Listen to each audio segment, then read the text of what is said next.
الشیطان الرجیم بسم اللہ الرحمن الرحیم نحمد و نصلی علی رسولہ الکریم وعلی آلہ واصحابہ وذریاتہ اجمعین اما بعد میری مشرف معلمات اور میرے پیارے ہم مدارس ساتھیوں السلام علیکم ورحمۃ اللہ۔ آج مجھے جس موضوع پر لب کشائی کرنے کا موقع دیا گیا ہے وہ ہے یوم آزادی۔ چمن اپنا وطن اپنا زمین و آسماں اپنا، چمن اپنا وطن اپنا زمین و آسماں اپنا، جہاں میں سب سے پیارا ہے یہ ہندوستان اپنا۔ معزز سامعین، ہر سال کی طرح اس سال بھی ہمارے ملک میں یوم آزادی کا جشن بڑے ہی دھوم دھام سے منایا جا رہا ہے۔ ہر ملک کی تاریخ میں کچھ ایسے اہم دن اور سن ہوئے ہیں جن کی اہمیت کو پیش نظر رکھتے ہوئے قوم اس کو یاد رکھتی ہے۔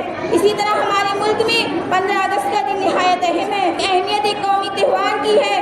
آزادی کے سب سے بڑے رہنما مولانا حسین احمد مدنی، مہاتما گاندھی اور ان کے ساتھی پنڈت جواہر لال نہرو، مولانا ابوالکلام آزاد، مولانا محمد علی جوہر، خان عبدالغفار خان صاحب، بابا صاحب امبیڈکر، اشفاق اللہ خان اور ہمارے فوج کے ویر جوانوں کو بھی یاد کرتے ہیں۔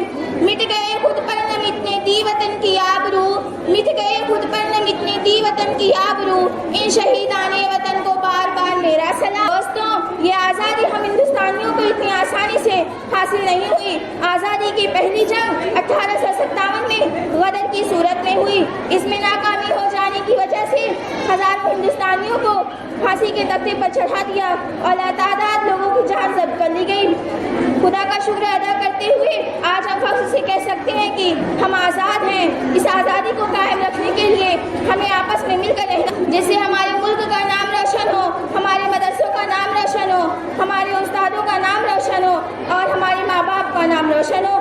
ہم آپس کی اس پھوٹ نفرت سے اس قیمتی آزادی کو پھر سے کھو سکتے ہیں۔ وقت کی نزاکت کا اعتراف رکھتے ہوئے میں اپنی تقریر کا اختتام اس شعر سے کرنا چاہوں گی۔ زندگی کی کبھی شام نہ ہونے دیں گے، زندگی کی کبھی شام نہ ہونے دیں گے، شہیدوں کی قربانی بدنام نہ ہونے دیں گے۔ نہ پوچھ زمانے کو کہ کیا ہماری کہانی ہے، نہ پوچھ زمانے کو کہ کیا ہماری کہانی ہے، ہماری پہچان تو صرف یہ ہے کہ ہم ہندوستانی ہیں۔ وما علینا الا البلاغ۔